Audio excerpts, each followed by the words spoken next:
책 읽어주는 부동산 열정의 리얼터 써니입니다. 반갑습니다. 토론토에서 인사드려요. 제가 오늘 소개하는 첫 책은 제 인생 책입니다. 자, 따라! 한 번 보세요. 두 번 보세요. 10년 보세요. 이 하버드 대학교 마이클 샌델 교수님의 너무나도 인기 있는 강의인 정의는 무엇인가? Justice인데요. 자, 저는 이 책을 한번 빌려보았다가 머리를 망치로 맞은 기분이었어요. 이 어떤 도덕성을 가지고 사느냐, 어떤 신념을 가지고 사느냐, 인생의 기본이라고 생각을 하는데요. 그거 도덕 시간에 객관식으로 나오는 문제 맞죠? 근데 왜 대학에서나 또 부모님 수업에는 이런 게 없을까요? 저는 이게 꼭 있어야 된다고 생각을 해요. 여기서 나오는 어려운 철학자님 계시죠?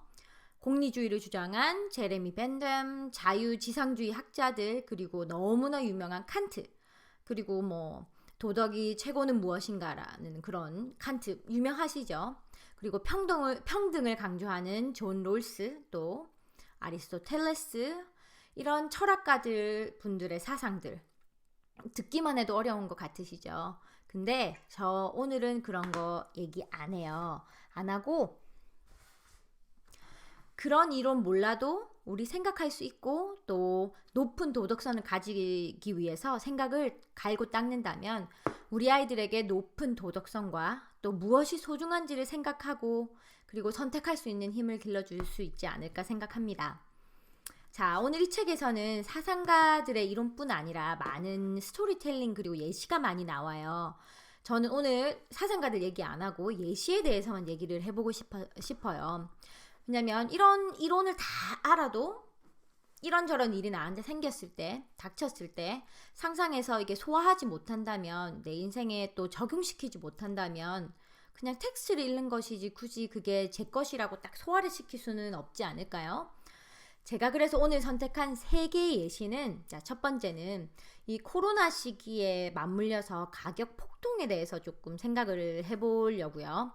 그리고 두 번째는 대리모 출산 문제, 제가 또 엄마기도 하고 출산을 경험해본 사람으로서, 또 세 번째는 안락사에 대해서 이야기를 해보려고 해요. 자, 이 코로나 바이러스 때문에 날린 이 시국에 생필품을 비싼 가격에 팔아도 되는가? 되면 이익을 창출하기 위해서, 그러면 안 된다면, 안 된다고 생각을 한다면 왜? 자, 이 책에서는 2004년에 여름에 허리케인 찰리가 플로리다를 휩쓸어서 그 후에 일어난 가격 폭등에 대해서 이야기를 합니다. 자, 플로리다가 쑥대밭이 되었거든요. 지붕이 날아가고 막 생필품이 어마어마하게 비싸지고, 지붕이 다 날아간 할머니가 이제 지붕을 고치고 또 나무를 정리하려고 보니 원래는 한 500만 원, 5,000불 정도면 됐을 텐데 무려 2,300만 원을 불렀다는 거예요. 그 지붕 수리자가. 그리고 얼음은 원래 한 2불인데 10불에 팔고요. 플로리다 주민들은 붕괴했어요. 그런데 다행인지 모르겠지만 플로리다에는 가격 폭리 방지법이 있어서 2,000건이 넘는 신고가 접수가 되었대요. 지금 우리 이 코로나 시국에 맞춰서 볼 수 있는 예시인 것 같은데요. 마스크를 사재기에서 다시 팔아서 어마어마한 수익을 올렸다는 그런 얘기 들어보시지 않으셨나요? 어떤 생각을 하십니까? 어떻게 생각을 하세요? 자, 자유시장 경제를 지지하는 그 경제학자 중에 한 분인 토마스 스웰이라는 분이 계세요. 그분은 놔둬라. 그냥 다양한 시장 상황에서 형성되는 가격하고 마찬가지로 이제 특별하거나 공정 가격이라고 할 수 있다. 왜냐하면 수요보다 이제 공급이 훨씬 적은 상황이니까. 그런데 그런 폭리는 공급자로 하여금 이렇게 허리케인 때문에 수요가 늘어난 지역이잖아요. 그러니까 늘어난 용역을 이제 공급하려는 동기를 강화시킨다. 그러면 다른 데서는 5,000불이면 될 거를 여기서는 2만 불을 준대요. 그럼 다른 지역에 있던 사람들이 계속 여기 와서 이제 잡을 해주고 공사를 해주고 그럴 거면 당연히 자연적으로 자연스럽게 가격이 또 다시 변동이 될 거다라고 주장을 하는데요. 여러분 어떻게 생각을 하십니까? 자유경제시장 논리에 맡기는 게 옳다고 보세요? 아니면 정부가 법적으로 이렇게 개입을 해서 네 마스크 2,000원 이상 못 받게 해야 된다라고 딱 하는 게 옳다고 생각을 하세요? 그럼 가격 폭리 방지법을 찬성하는 사람들의 원리는 어떤 걸까요? 자, 복지와 자유에 집중을 합니다. 이런 비상시에 가격 폭등으로 정말 필요한 생필품을 사지 못하는 사람들의 고통도 생각을 해야 한다. 그리고 이런 비상 상황 같은 특이한 시장 상태는 이렇게 진정한 자발적 교환이 아니다. 그러니까 내가 이 물건을 이만큼 주고 살 거다라는 자발적인 교환이 아니라 강탈이라는 표현이 더 어울린다고 주장을 하는데요. 저는 그쪽에 조금 더 마음이 끌리기도 했어요. 왜냐면 가격 폭리 방지법이 정당한지 판단하기 위해서는 이제 복지와 자유에 대한 서로 다른 주장을 좀 봐야 하는데요. 자, 머리가 움직이지 않으신가요? 저는 그랬거든요. 당연히 수요가 많은 비상시에 이렇게 조금의 이익을 더 얻는 거야 뭐 자율에 맡길 수 있다고 생각을 하지만 이제 강탈 수준의 가격 폭등은 도덕적으로 저는 아니라는 생각을 좀 많이 했습니다. 그런 코로나 바이러스 기간이었거든요. 여기서도 지금 사재기는 아니지만 이제 필요한 물건이 없을 때도 있고 그러니까요. 가격 폭리 방지법을 둘러싼 논란은 당연히 그냥 단순히 복지와 자유에 관한 거는 아니라는 점이에요. 이 논쟁은 미덕에 관한, 즉 좋은 사회에 기반이 되는 태도와 기질, 그리고 인격을 길러내는 일에 관한 거기도 하다고 생각을 합니다. 이제 좋은 사회는 좋은 인격을 가진 사람들이 많을수록 기반이 탄탄해질 거라고 생각하는 사람 중에 하나고요. 어떻게 생각하십니까, 여러분은? 자, 두 번째 제가 선택한 예시는 대리모에 대한 문제인데요. 자, 대리모는 돈을 주고받는 대신 대리 출산을 의미를 하는데요. 자, 1985년에 미국에서는 불임 부부가 난임센터를 통해서 이제 그 당시에 만불, 1,000만 원, 그리고 7,500불의 수수료, 난임센터에, 그리고 1,000만 원, 만불은 이제 그 임산부한테 메리라는 그 대리모한테 가게 돼 있었는데요. 아빠의 정자로 인공수정 끝에 대리모가 아이를 낳게 되는데, 자, 아이를 낳고 나면 친권을 포기하고 그 아이를 부부에게 주기로 하고 사인을 해요.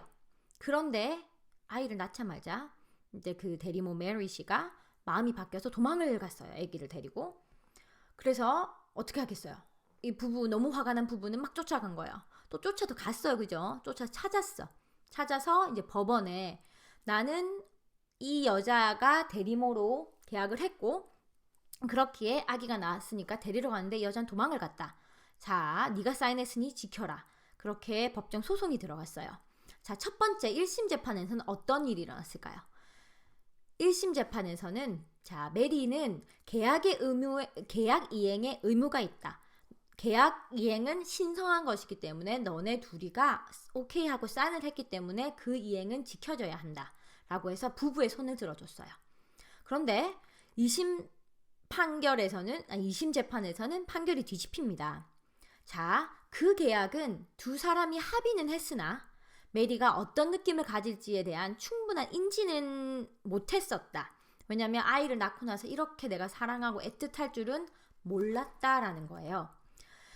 자, 그런데 또 판사님이 이렇게 얘기를 하세요. 여성의 출산 능력을 빌려주는 거에 대한 계약은 위법이다 라는 판결에 또 아이를 상품화하고 출산 능력을 상품화하는 것은 위법이다 라고 했어요. 그런데 부부의 변호사는 좀 억울하죠. 그래서 반론을 이렇게 합니다. 자, 그런데 남편의 정자로 인공수정을 했기 때문에 이것은 이 아이를 사는 행위가 아니라 내 아이를 데리고 올 수 있는 그 약속, 그 계약을 이행을 해야 한다. 그렇지만 이제 판결은 이제 부부가 아이를 키우긴 하고 그런데 친권은 메리가 갖고 있으면서 메리가 볼 수 있게 그렇게 협의가 되었다고 합니다. 계약을 무효화한 판사님의 근거는 이렇습니다. 이 여성이 얼마나 경제적으로 절박했는지에 따라 그거랑은 상관이 없이 그리고 그녀가 계약을 이해하든 말든 그거와는 별개로 이 문명 사회에서는 돈으로 살 수 없는 것이 있다. 전 조금 멋있다라고 생각을 했는데 여러분은 어떻게 생각을 하시나요? 저는 엄마 입장으로서 양쪽의 모든 두 마음이 너무 이해가 돼서 참 마음이 좀 그랬습니다. 불임으로 인한 고통으로 대리모를 찾아서 나의 아이를 갖게 하고 그래서 그렇게라도 아이를 갖고 싶어하는 마음도 이해가 가고요. 근데 아이를 막상 주자니 9개월 동안 아이를 품어보신 분은 아시겠죠. 태교와 사랑이 그렇게 무자르듯이 이렇게 탁 잘라지는 게 아니잖아요. 그것도 너무 이해가 되고요. 인권이냐 계약의 이행이냐 생각해 볼 거리입니다. 자, 세 번째 마지막 예시는 안락사를 선택을 했는데요. 이게 굉장히 예민한 주제이기도 하고요. 이게 참 코로나를 겪으면서 제가 이번에 죽음에 대해서 생각을 많이 하게 된 계기가 왔어요. 첫 번째 읽었을 때는 안락사 부분을 읽으면서 그냥 그렇구나 하고 넘어갔었거든요. 근데 두 번째 다시 읽으면서 두 번째, 세 번째 읽으면서 이 안락사에 대한 생각이 굉장히 깊어지는 그런 코로나 바이러스 기간이었어요. 굉장히 예민한 주제이기도 하고요.